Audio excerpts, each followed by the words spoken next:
And this is the Monday, October 19th, 2020 meeting of the Architecture Advisory Committee.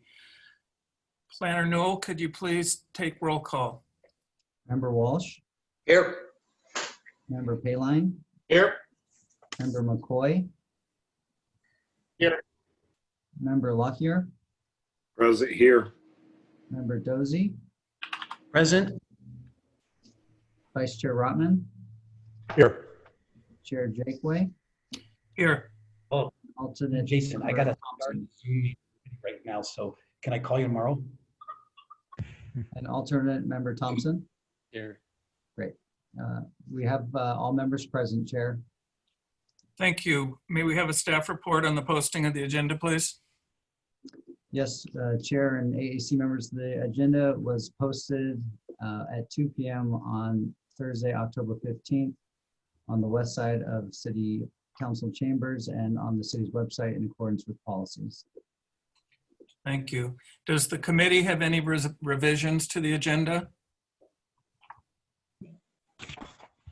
If not, do we have a motion to move to accept the agenda? I'll move to accept the agenda. Move, second? I'll second. Second by Rotman. All in favor? Aye. Aye. Any opposed? Okay, thank you. Assistant Director Newell, we would normally have public comment at this point. Do you have any people that on items not on the agenda? Do you have anybody that's requested to make a comment? No, Mr. Chair, we've had no requests to speak for this meeting. The applicants for each item are on the line and will be able to make a presentation when their item is heard. Okay. Are there any revisions to the minutes of the meeting of September 8th, 2020? Those minutes were included in our packages. Any changes? Robert? Yes, on page 5, the 4th paragraph, I just want to clarify what I said. The last line says the building appears as a housing tenement. I want to clarify that what I meant was the exposed exterior walkways, particularly on the east elevation. Thank you. Mr. Newell, can we have that revision made to the minutes? Yes, we will make that change. Any other changes from any other members? Do we have a motion to accept the minutes? I'll make a motion to accept, Mr. Chairman. John Walsh, second. Second. I'll second. Second, John McCoy. All in favor? Aye. Aye. Aye. Aye. Okay, we'll move forward to new business. Item number 2, Jamie Chiswick on behalf of OC Coast Inc. for minor architectural review approval for after-the-fact exterior alterations at a cannabis facility, Height End, located at 3395 North Indian Canyon Drive. Do we have a staff report?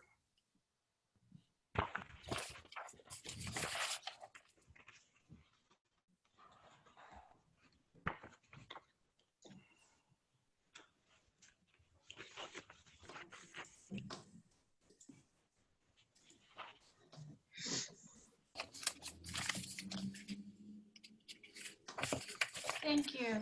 Good evening.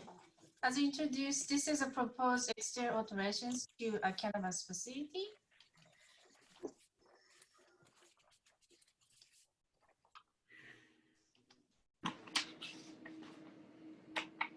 Sorry, I'm having a technical difficulty here. Do you see this PowerPoint presentation? Yes. Yes. One, right. It doesn't let me move to the next page for some reason. There you go. There we go. All right. So as introduced, this is a proposed alterations to an existing building for a cannabis dispensary and lounge. The applicant is requesting approval for an after-the-fact project, and the scope of work includes repainting of the exterior building walls and installation of outdoor lighting fixtures. The project site located at the northwest corner of West San Rafael Drive and North Indian Canyon Drive. And it is just a portion of the building, as you see on the site plan. This is what the building previously looked like. The exterior wall was painted in white with some light beige and a brown paint as an accent. And right now the building is painted in a night mission for the exterior building walls, and minor architectural features are painted in an anchor gray as shown here. And these are the images of the existing buildings. The entire building has been painted, as you see here. And then also, the applicant is requesting approval for outdoor lighting fixtures, which have been installed on the primary elevation of the building. And light fixtures are the ones that you see directly above the rolled up shutters. So this is an approval request for an after the fact project, and exterior lighting fixtures do not fully conform to the city's outdoor lighting standards. Staff finds that the paint colors are complementary to each other and they are appropriate for the project site considering its location. And the design of the outdoor lighting fixtures is compatible with the design of the building. However, they do not meet the outdoor lighting standards. And for this reason, the staff recommends the AAC to recommend approval of this project to the City Council subject to the conditions below. The first one is that applicant shall obtain a building permit for the installation of the exterior wall-mounted lighting fixtures. And the second one is the wall-mounted lighting fixtures to conform to the city's outdoor lighting standards. And this concludes the staff presentation, and the staff and the applicants are both available if you have any questions. Thank you. Thank you, Noriko. Does anybody on the committee have a question for staff? I do. Who was that? Tom Dosey. Norika, does this type of improvement or application require the applicant to bring the current parking lot up to the city parking lot standards? And along with that would be, parking lot screening and then a appropriate landscape plan for the site? Excuse me. That was actually reviewed when the cannabis facility was first reviewed and approved, but not for this particular project. This particular application is for the painting of the buildings and the outdoor lighting fixture installation only. Okay, thank you. Thank you. Yeah, thank you, Tom.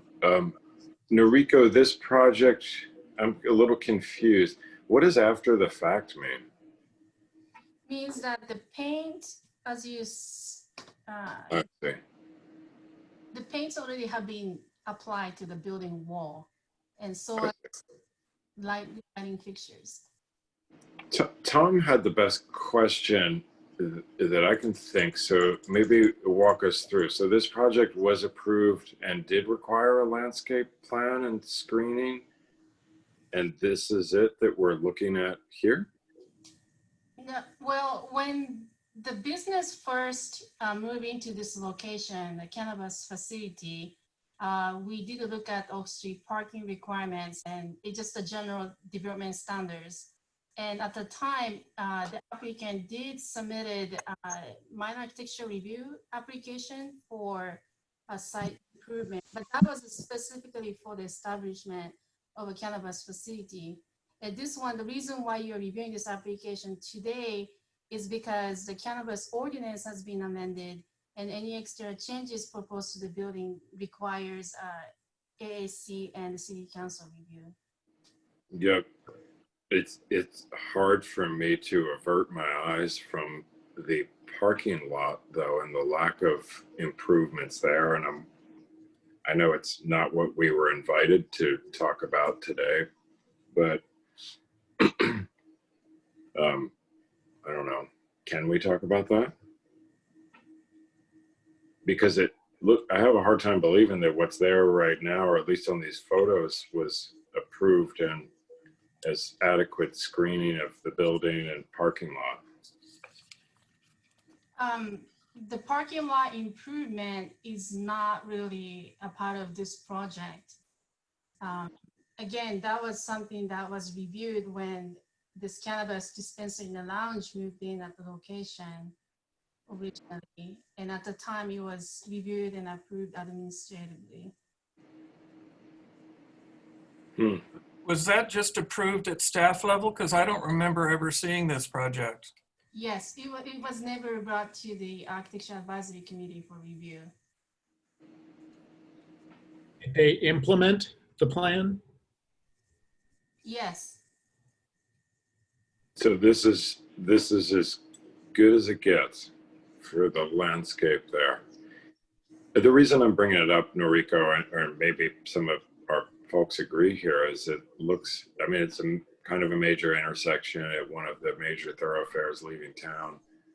And it looks like it could use a little help. Mr. Chair, I would just, if I can add, jump Yes, in thank you. here.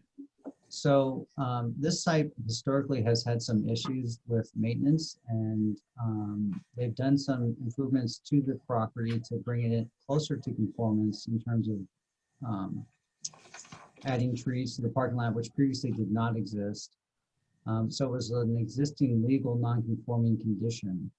And what I think has happened is where staff could get additional compliance with parking lot shading and some additional pockets of landscaping, we were able to add that as a part of bringing it closer to conformance. But what's before you today is really just the building repaint. So again, the parking lot was historically a non-conforming condition. We did some things to make it closer to conformance. Obviously, it's not ideal. So that's something that we can make sure that the landscaping that is there is consistent with our original approval of those improvements to the project, and make sure that those are adequately landscaped. But again, that was a separate application.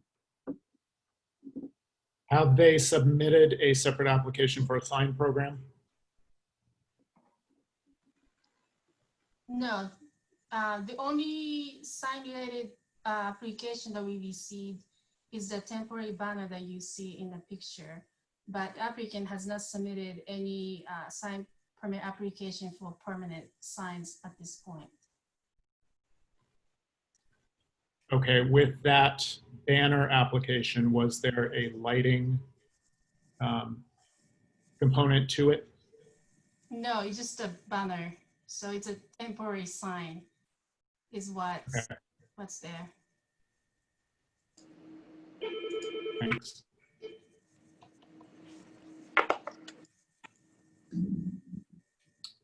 Any other questions of staff?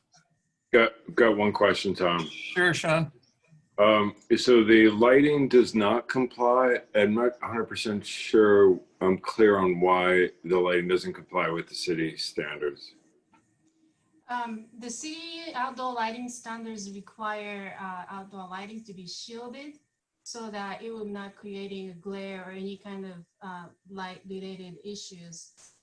So that's what is not conforming. Okay. Norco, this is Robert. Is the lighting at the parking lot at all at issue here as well? No, it is my understanding that the lighting fixtures in the parking lot was reviewed when the parking lot was restriped when the cannabis facility first moved in. Okay. And one last question. On the elevation, so the light fixtures, they appear on the south and the east elevation. Are they also on the other two? No, when I conducted visit, I checked the north elevation of the building. I did not see any light fixtures installed on the elevation. This is just the portion of it, but just to show, this image right here is the north elevation of the building, but staff did not observe any same wall mounted light fixture on this. And then the last question I have for you is, it appears on, at least on the elevations that were submitted as part of our package, that there's only one fixture that does not occur under a canopy, and that would be in the bottom photo on the left. Well, okay, right, you can go to the elevation. It appears next to the door, let's see, on the south elevation on the left side, it looks like there's a light fixture to the right of the door. Is that the only other fixture that would not be under a canopy? Are you referring to the light fixtures on the door on the west side of the building, or are you? No, your cursor was right on it a moment ago. What, right here? That one, and then that one right there. No, to the right there. Okay. Is that the only fixture that does not fall under a canopy? Let me go back to the picture. This is the image.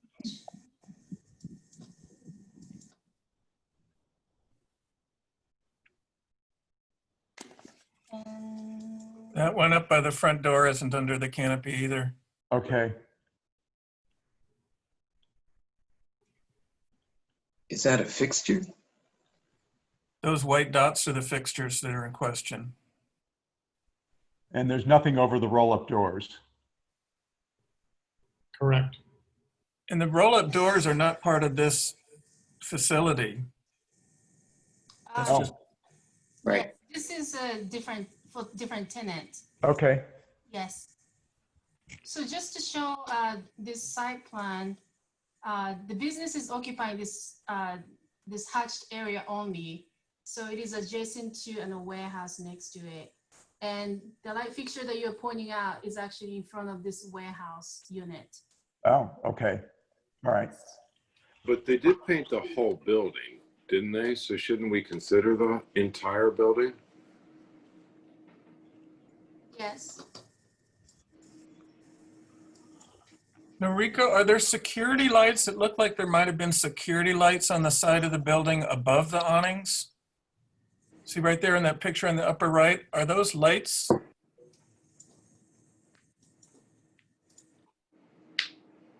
Those are roof drains. It looks like roof drains, yeah, okay.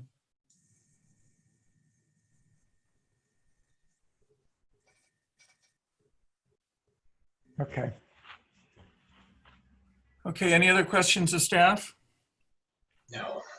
Okay, if the applicant is present, Noriko will bring you into the room. You have 10 minutes to make a presentation.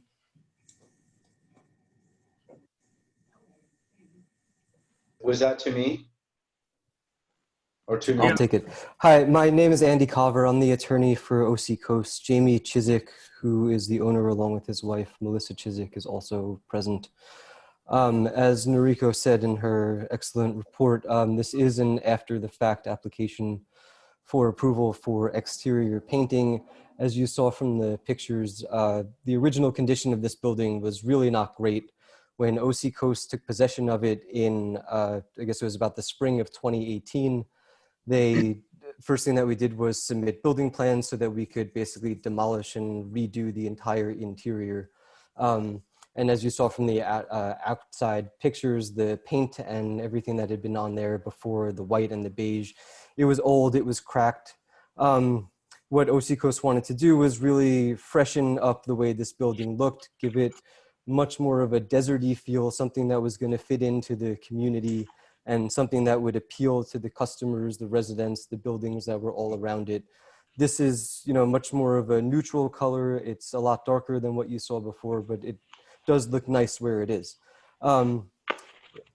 Once the application was submitted in about May, June of 2018, it actually took almost 2 years of renovations, of sidewalk repairs. Member Lockyer, I know you were asking about that. Actually, over $100,000 of work was done on the sidewalk and the parking lot of this premises not more than 5-6 months ago.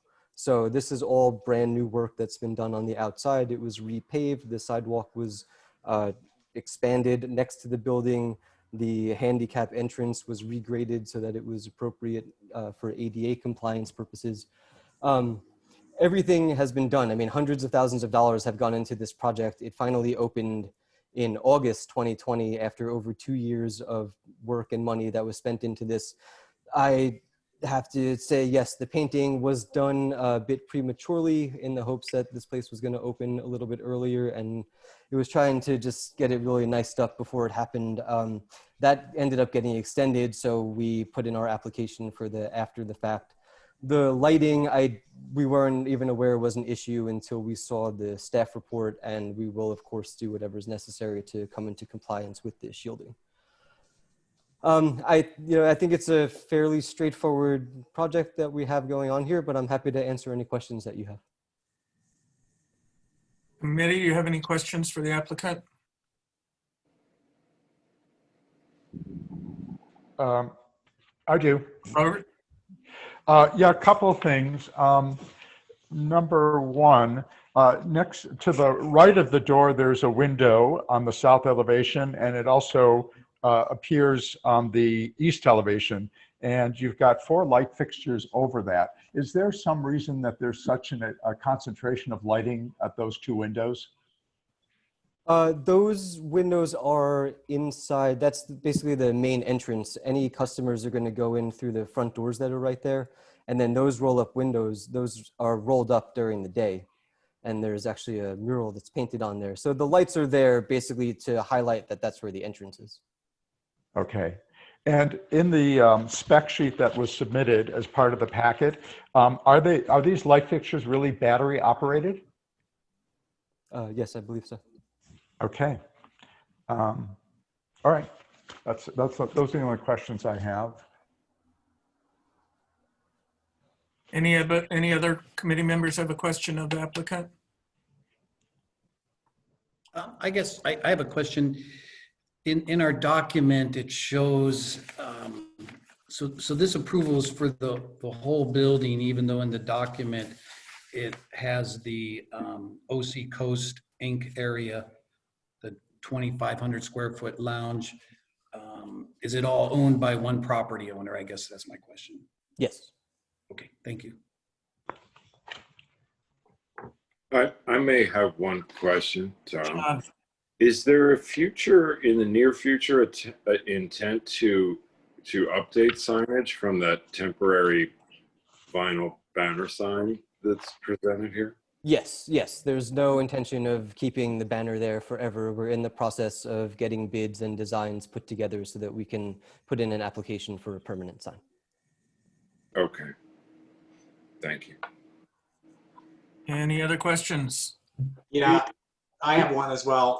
On the front door on the renderings look like a double glass door, but in the photos it's a solid white door. So is that the intent to change that to a glass door, or?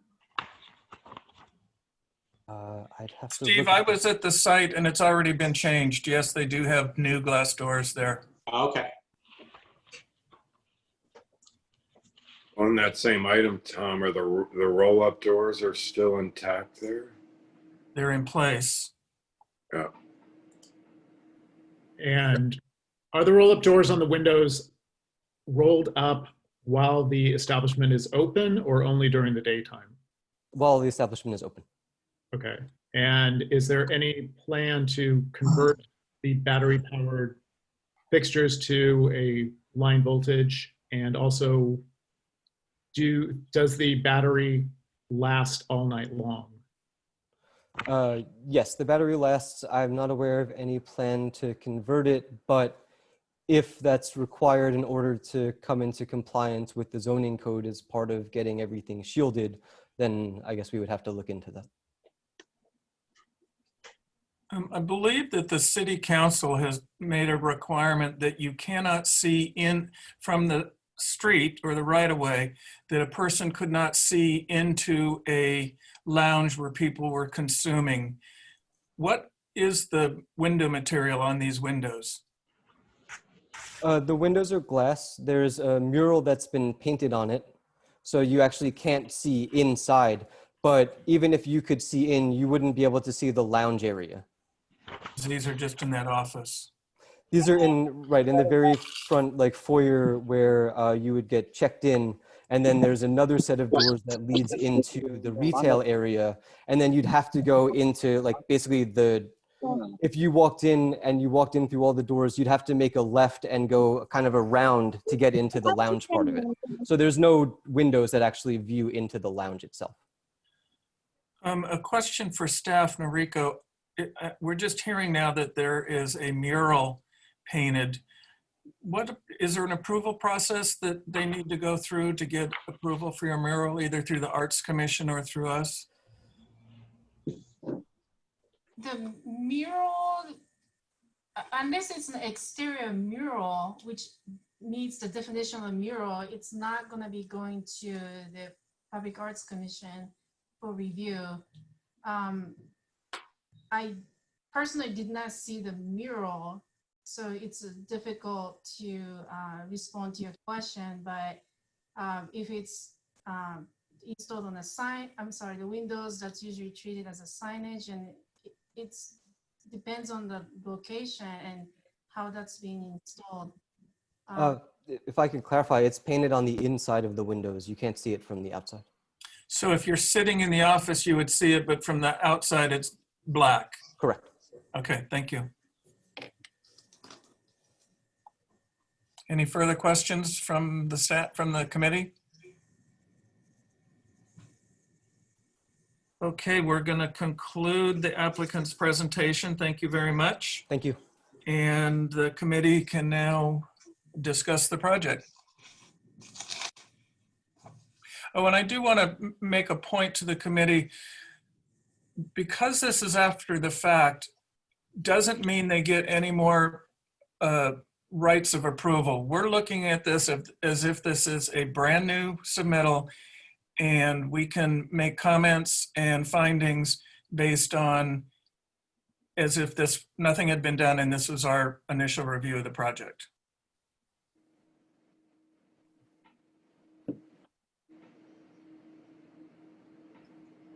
Any comments? Was that a question? Well, do you have any comments, Sean, or questions for the committee, discussion for the committee? I've got some discussion items. I think that the paint seems like it's shown on to capture the roll-up doors and the solid doors themselves and the awnings. And yet, I look at the photos, Noriko, are you able to pull up both? Yeah, there you go. The roll-up doors, currently the solid doors, Tom, you say they've currently been changed to glass doors. Yes, the pair of doors at the entry. Yeah. My guess is they're an aluminum frame, kind of like a Herculite type of door. Yeah, it looks like a dark black aluminum. It matches the glass, so it's kind of reads as one element. Mm-hmm. It seems like all of the doors and roll-up doors on the elevation read a little better when they're painted as well, not left to be this white color that's shown here in the photos. So I think when it comes to paint, I'd like to see a little more continuity throughout the paint scheme here in reality and not miss that detail. And then also with the lights, there's a couple things. The quantity that someone brought up earlier seems, I don't know what the wattage is on these lights or why there would be 4 lights above that window that has a mural on the interior of it and is blacked out, and then one on either side, flanking the entry doors here. That just seems like, with a new fixture that I hope gets proposed, that's more in keeping with the style of the building. These look like track house kind of lights that from home, you know, it looks like that's what the receipt that was on that document here. Like a battery operated light. I'm just not sure I understand the quantity or that would be appropriate with the new style of light being proposed. And I would think that a hardwired light with some type of commercial application lighting requirements that were met. I don't even know that that's allowed in the building code to have a battery operated light on the exterior of a building, especially at a main entrance.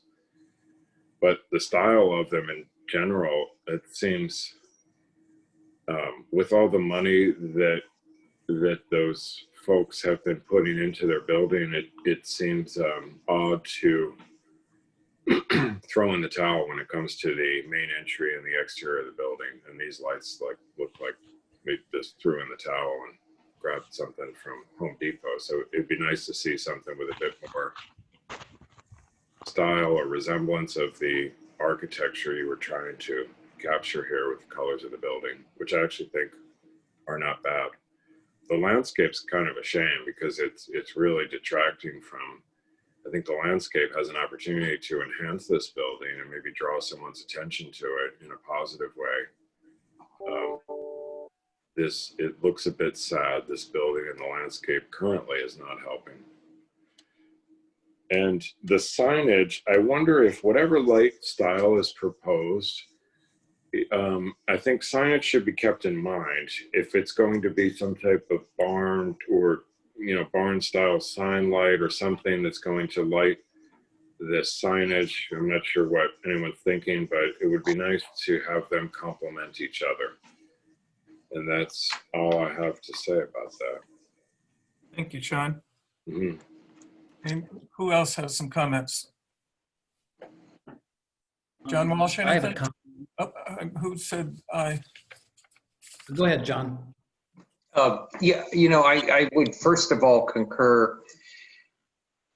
I have no problem with a dark color like this, and certainly treating the building in somewhat of a monolithic, homogeneous way.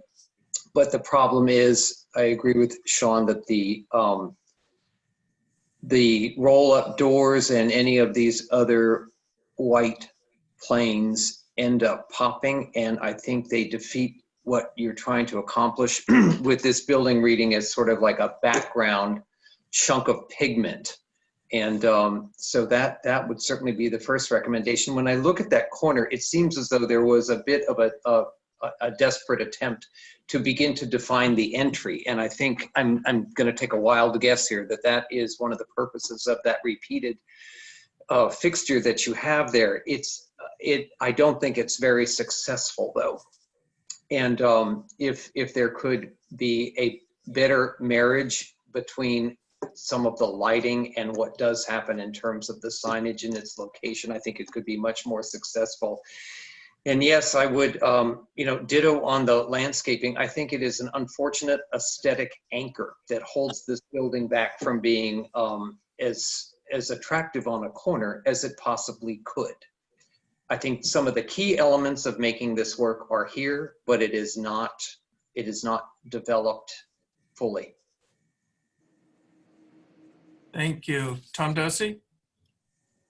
I agree. I think it sounds like that the use of this was approved by the city council, but I believe my feeling is at this time that we should request low wall or landscaping along San Rafael near the parking area. It looks like people have driven off at that, and then also some landscape along the building frontage where possible. I know there's very minimal area, but there is some plant materials that could be placed there. And then looking at the front of the building to the west of the entry door, there might be the opportunity for some large potted plants, and they could be desert plants that wouldn't require, irrigation, that could be hand watered, but some large pots of the right shape could provide another design element along the facade of that building, because right now it's pretty bleak, and it could add color. I mean, I think there's an opportunity to really dress this up. And this corner is becoming more and more important as we're seeing development expanding to the north along Indian Avenue. Thank you. Thank you, Tom. Steve, do you have any comments? Nothing additional to add. I think, yeah, the roll-up doors, the security stuff bugs me because it doesn't really mesh with the rest of the building. So that's really my comment. Thanks. Color overall is okay. Okay, Dan, anything new? Any comments? As an alternate, am I allowed to speak? Sure. Okay. I don't mind the color. I agree with Sean. I think the white doors are distracting. It should be more maybe the trim color or something else so it blends in a little bit better. And the repeating of the lights, I kind of get what they're trying to do, but I think it's the wrong fixture to do that with. Thank you. Robert, any comments? Anything new? Yeah, I'm in agreement pretty much with everything else that's been said. I might just say that I'm not a big fan of a 4,000 Kelvin fixture. So we might talk about or consider making it a little bit warmer. I think with the color that's on the building, the 4,000 is just going to not make it more attractive. So I think something more like 3,500 or even 3,000 might be something to consider. Okay, thank you. Yes. So I concur with what's been said so far. I think the quantity of lights is not there for a security issue. Trying to opportunity. There are parking lot lights that are providing plenty of light for security. It's also on a corner with street lights, so that's not an issue. So I think it needs to be looked at as an entry solution. The existing sign, the temporary sign, they've also placed a light fixture, unshielded, shining up on top of the canopy. So if staff can pay attention to that as well. Otherwise, I concur with what's been said. Thanks. Okay. I think we're at the point to see if we have a motion. Does somebody on the committee want to take a stab and give us a motion, please?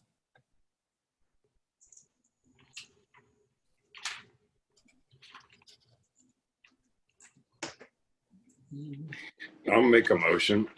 Sean, Yeah, I'll make a motion that we ask this application to revise and resubmit based on those comments we outlined.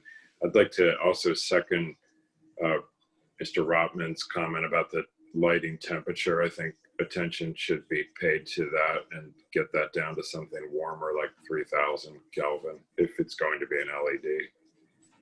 okay, do we have a second? I'll second. Mr. Rotman seconds. Noriko, do you have a list of comments that we need to review, or is the motion complete enough? Right now, the motion is for the application to be revised and resubmitted for further review, and the temperature of the lighting to be around the 3,000 Kelvin. But that's all we have right now. Okay, can I elaborate? Yeah, Yes, please, Sean. Yep. So the painting should include the other details around the facade facing south, which are the hinge doors, the roll-up doors, and trim, and that should match like to see that align with the color of the trim color, not the field color that was submitted, or something complementary if they wanted to change that, or the sheen or something. The lighting, I think quantity was an issue, particularly around the entry. The fixture itself in style and aesthetics and meeting the requirement for the shielding as well as any other city standard. The battery operated really does puzzle me because I'm not quite sure how that is even allowable in a commercial building code application. It's odd.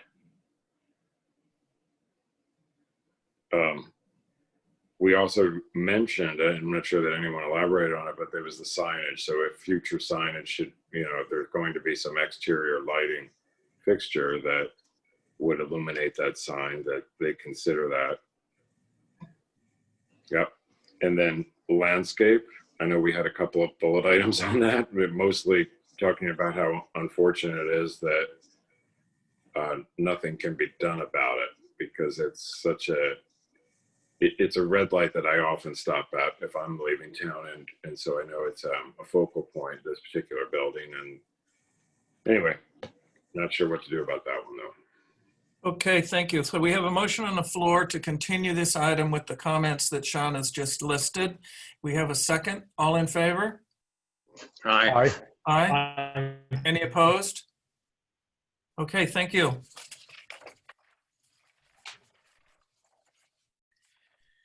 We can move on to item number 3, Best Signs Incorporated on behalf of Margaritaville Resort for a sign program amendment to install a monument sign at the northeast corner of North Indian Canyon Drive and East Vista Chino. May we have a staff report, please? Yes.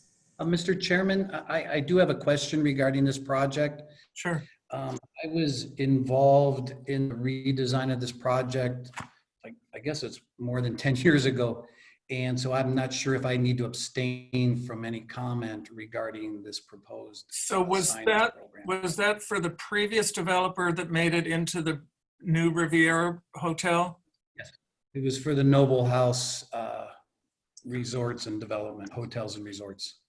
Assistant Planner Newell, can you clarify? I don't think that there's a conflict. I would think he should be able, since this is a different applicant and a different project. Yes, you're correct, Chair. I think given the time frame too being more than a year, significantly, I think it's safe if Member Dozy participates. Okay, Member Dozy, thank you very much for being clear about that and making sure there wasn't an issue. So now, do we have a staff report? Yes.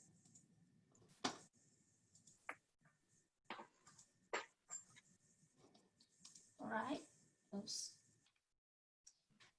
This is a proposed sign program amendment at the Margaritaville Resort, which is located at the 1600 North Indian Canyon Drive. And they're proposing to install one monument sign at the northeast corner of North Indian Canyon and East Vista Chino Drive. And this is the project site location. And the signage will be located at the corner as shown with the yellow arrow right here. And the proposed sign will be located out of the corner car park area, which is required by the zoning code to ensure that the signage will not interfere with the traffic circulation. These are the images of the project site. The sign installation area is landscaped with desert tolerant landscape right now. And there is a very expensive tall ficus hedge in the background. And this is a proposed signage. The square footage of the proposed signage is approximately 105 square feet. The overall height is 8 feet. And the projection is approximately 2.75 feet at the maximum. And the monument sign will accommodate the company's corporate logo as shown here. This is a trademark and the color palette of the signage. The sign will be illuminated, and as you see on the picture on the right side, this is the sign installation example that's been submitted by the applicant. There will be the multiple layers of the signage to create this the corporate signage. The staff finds that the proposed sign conforms to the applicable zoning regulations, which means that this sign program amendment application review will end with the Architectural Advisory Committee. And also the staff finds that the scale, height, and design are contextually appropriate for the project site. And for this reason, the staff recommend that staff recommends the Architectural Advisory Committee to recommend approval of projects subject to the following condition. The approval of this sign program amendment application is for the proposed monument sign only. Other after the fact signs shall be reviewed under a separate sign permit or sign program amendment application. And this concludes the staff presentation, and the applicant is available if you have any, applicant and the staff are both available if you have any questions. Thank you. Noriko, I have a question.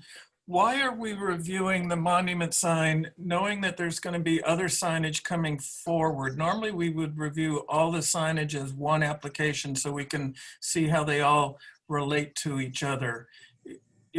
And also I notice you're calling it an amendment, I believe, to an existing signage program.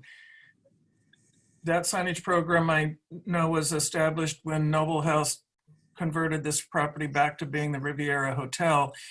Does that signage program continue even though there's a new owner, or are we developing a whole new signage program? And is it appropriate that we do it piecemeal like this, or should there be one submittal for the entire signage? This is only signs that's being proposed under this sign permit application. So the staff's review is limited to this particular signage only. And with regards to your question about the sign program amendment, yes, this is an amendment to the previous sign program, which was implemented for the Riviera Hotel. But the sign program is very specific to signage. At that time, square footage of the sign that was proposed for the Riviera Hotel was 75 square feet. Whereas this signage is a little bit larger. And so for the reason, this is treated as a sign program amendment.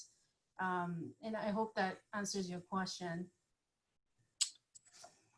Yeah, I think so. So the sign that we're looking at now, the brown base, that is counted as part of the 105 square feet. That's part of the sign?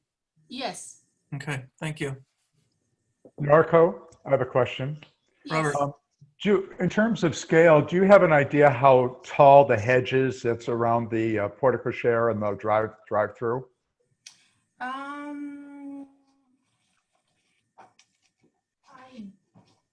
Give me just 1 second. Maybe I have something.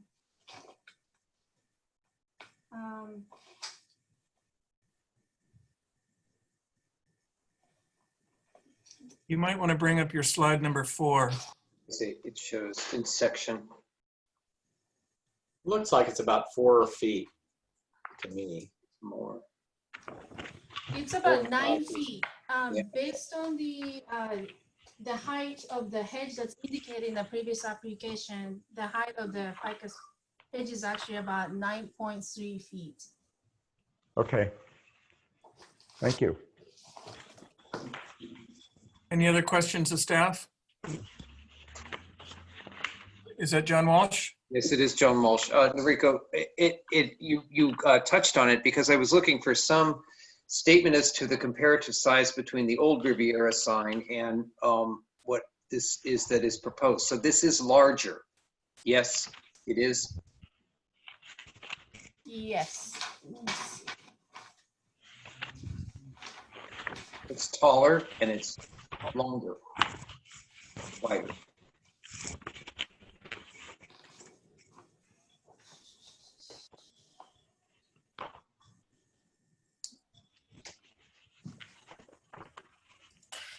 Well, actually, the Riviera Hotel sign was longer. It expanded more linear, but the height was actually shorter. It's just the highest point was, it's a little bit more than what's being proposed here for the Margaritaville, because the previous sign has this star element which kind of extended above the rest of the signage.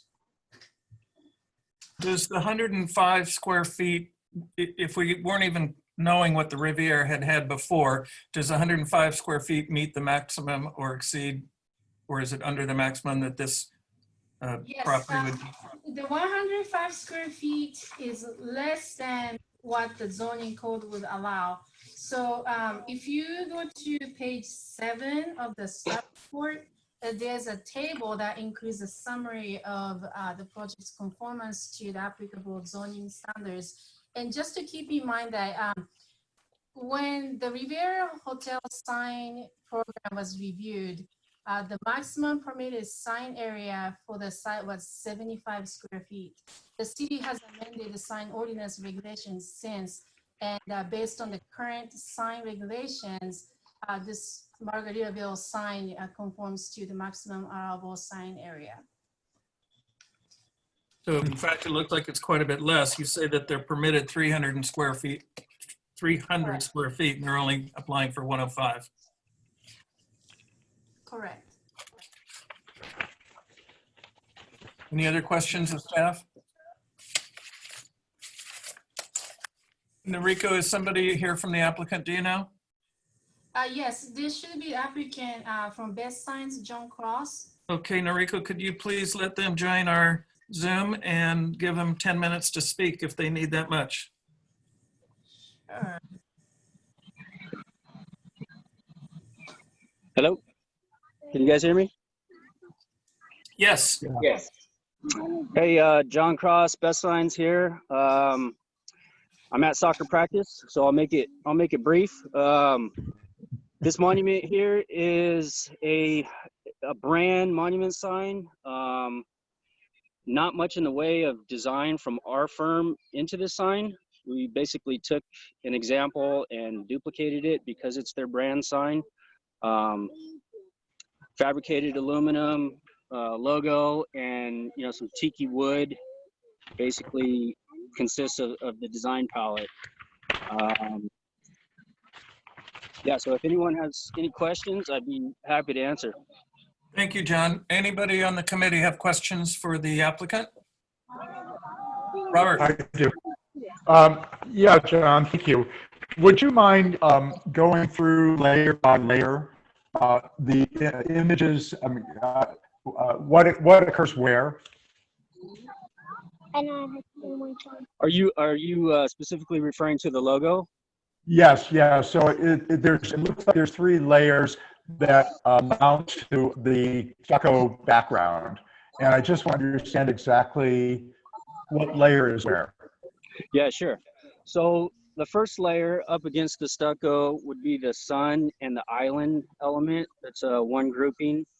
And then you have the, on top of that, you have the palm trees.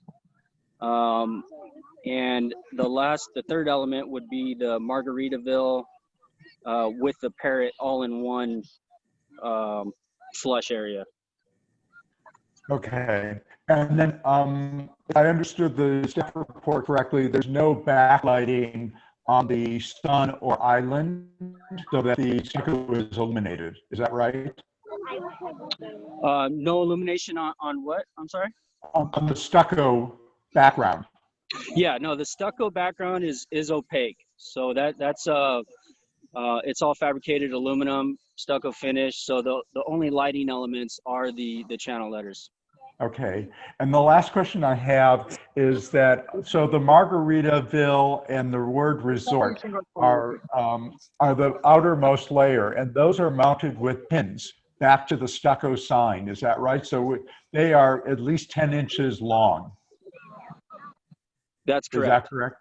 That's correct. And is there any shielding of that in any way? Or, I mean, is it you just see those long pins exposed? Well, yeah, the all thread has been painted black, but other than that, yeah, there's no cover or shield, pin cover, I guess you'd call it, for those spacers. It's really clear in this photograph that Noriko just put.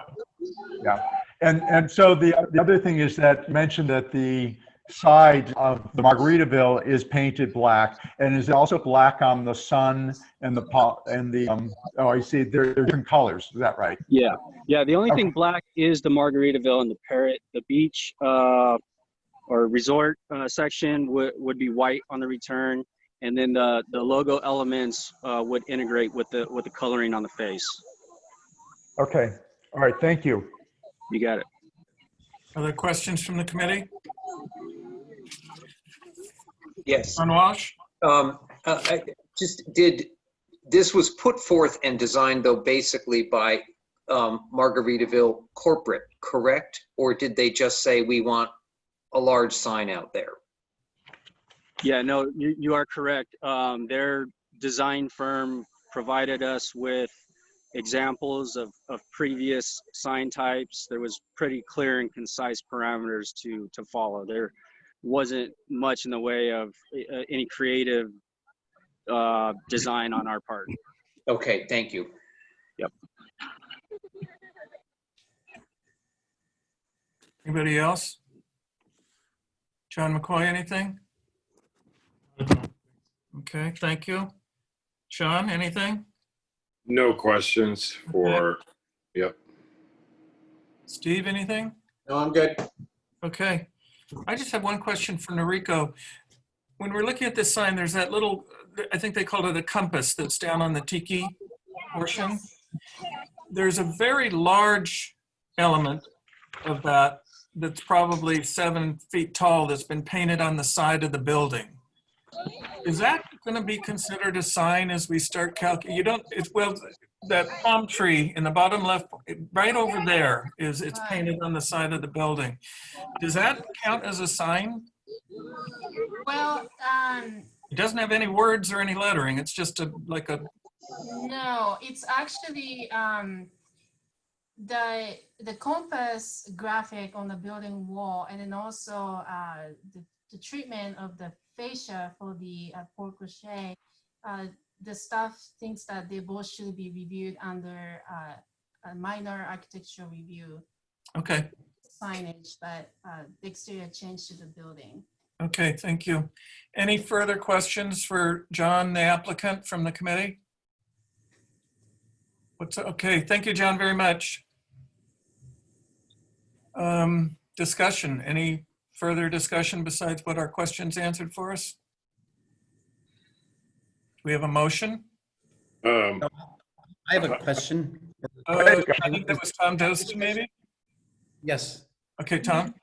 So this is committee discussion at this time? Yes. Yep. I guess when I first look at it, it does look like a corporate sign just plopped down on this corner. And, you know, I feel that with the size and the frontage of the building and the size of the corner there, some of the notes that I made is I would like to see the tiki base expanded much longer than what it is. And then maybe it could terminate into some rocks or boulder groupings that would kind of anchor the sign rather than just, so there's a transition between the landscape and the base of the sign. You know, I first questioned the material, but I could see where that would work with their logo, but I think it could be expanded. And then the option, or if there's an opportunity to remove the background, the stucco piece, and just have the letters and the logos and all that kind of be its own thing where it's floating there. Or because I feel like the shape of the background is incongruent with the building, and it looks like it belongs with a different style of architecture that's behind it. But if all the material that's pinned to the back could almost be free floating, I think it would be a more elegant solution and still get the message across. Thank you.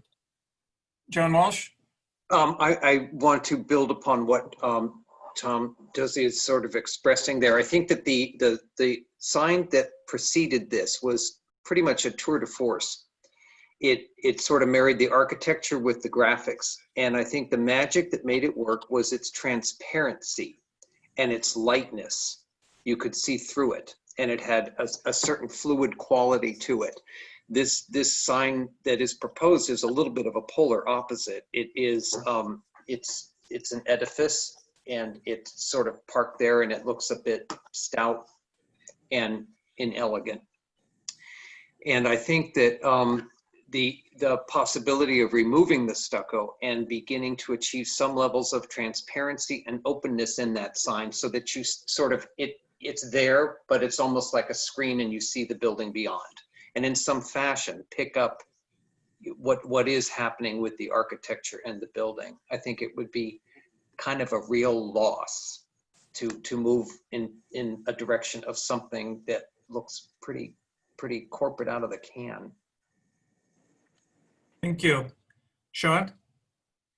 Yeah, also building on those same comments, one of the things that jumps out at me at this sign is, and looking at the previous sign, was the previous sign seemed to really incorporate into the landscape nicely.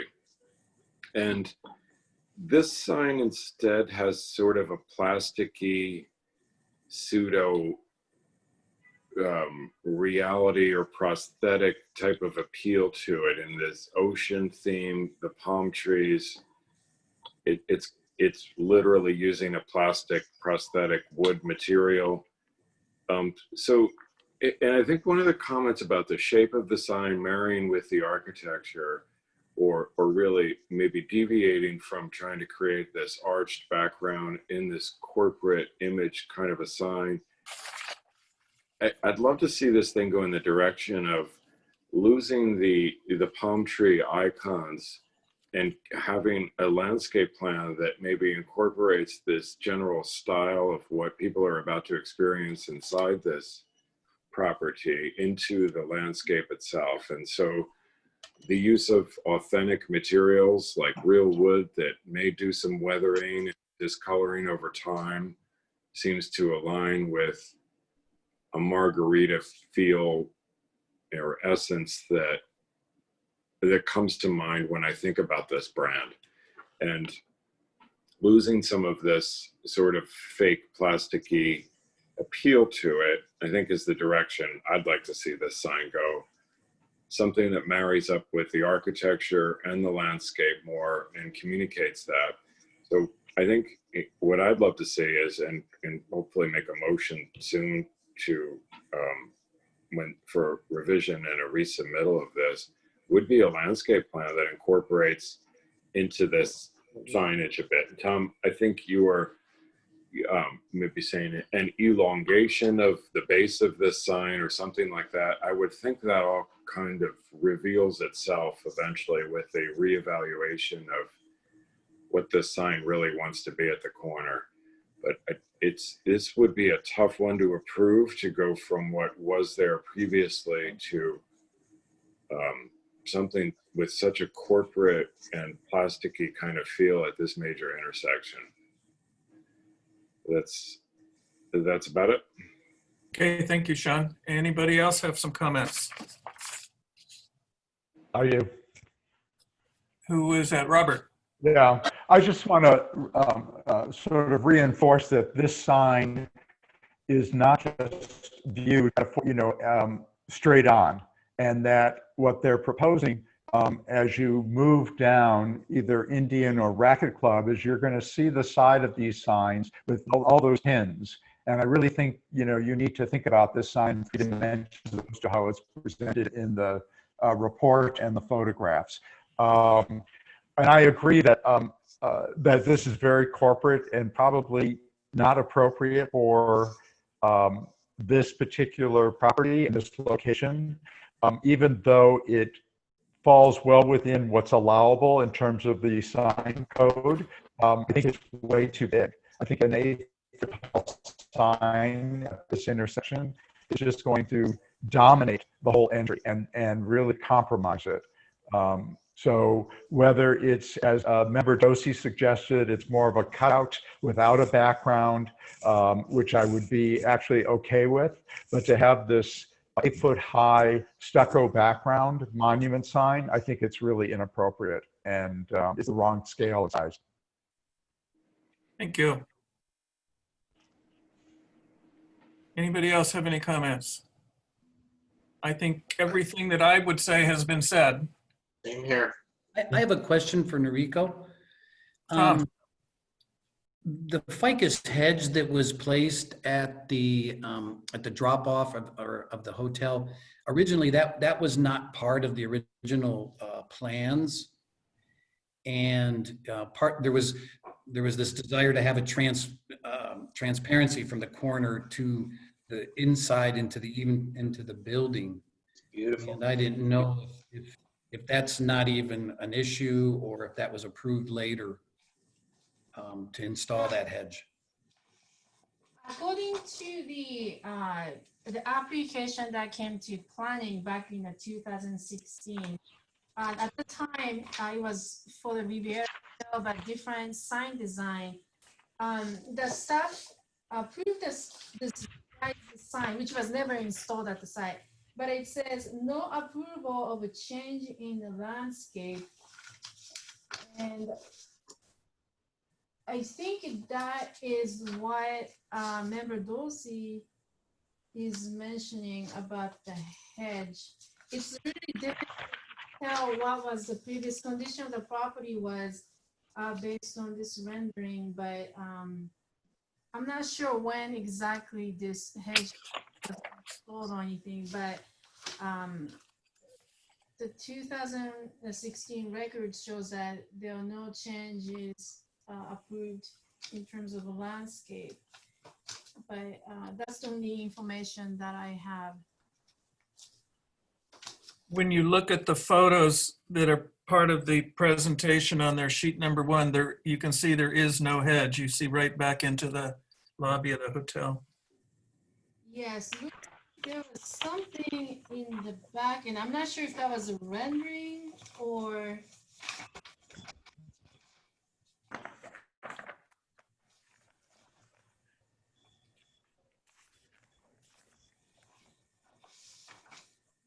Yes, but I see a staff's note crossing out the hedge that was shown on the rendering. So that suggests that the hedge in the background was not really meant to be there.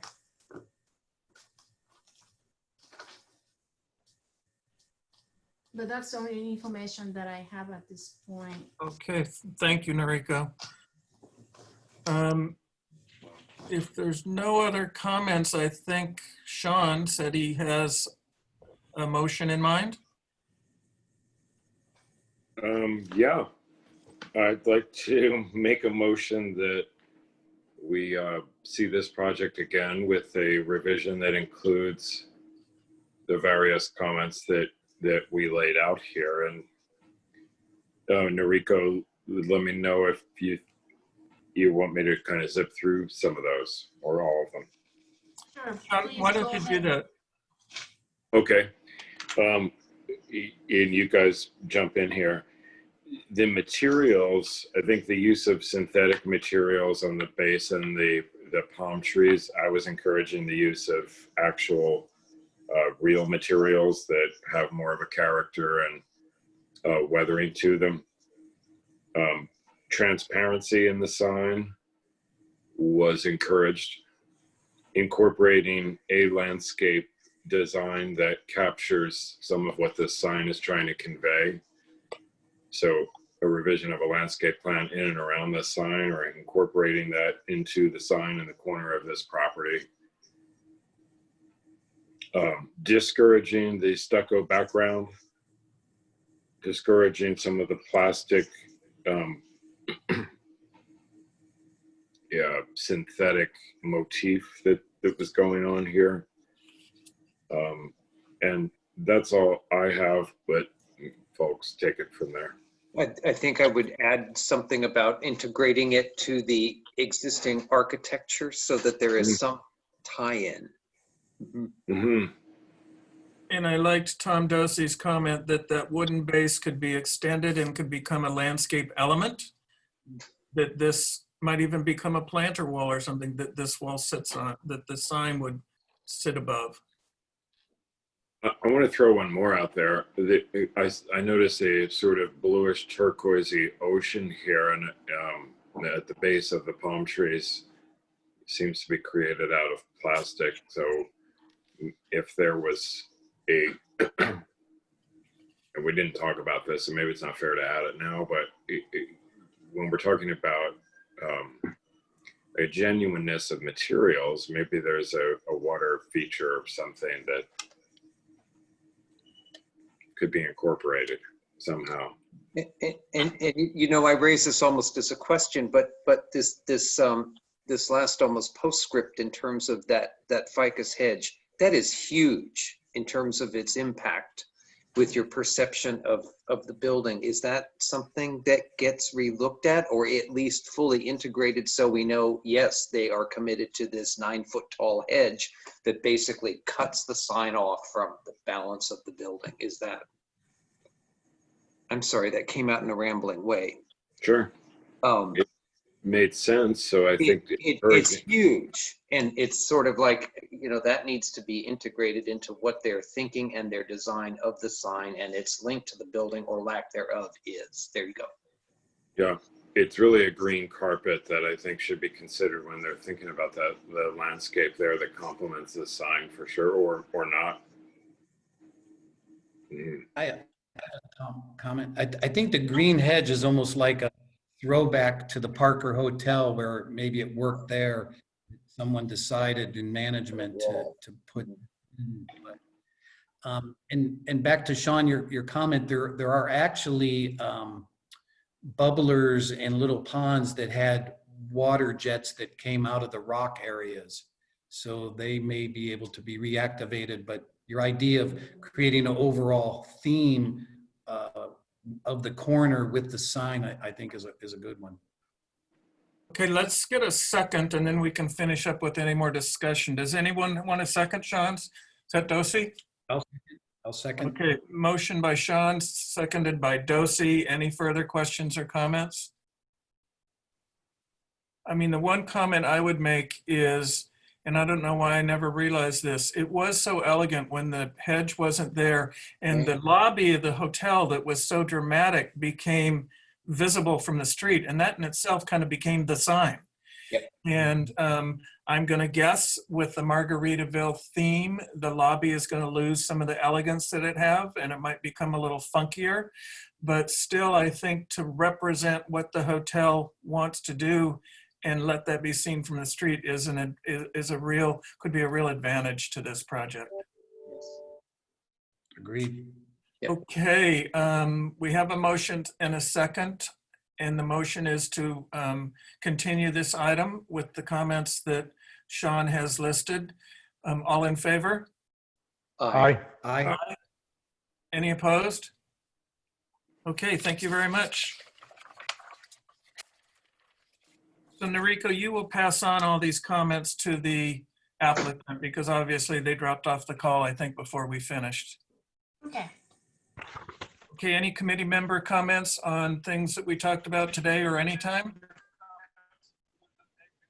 Staff, any comments? David, do you have anything more to add? No, thank you all. Okay, we are adjourning at 6:45 and our next meeting will be on Monday, November 2nd. Thank you, everybody. Thank you. Thanks, guys. Thank you. Bye.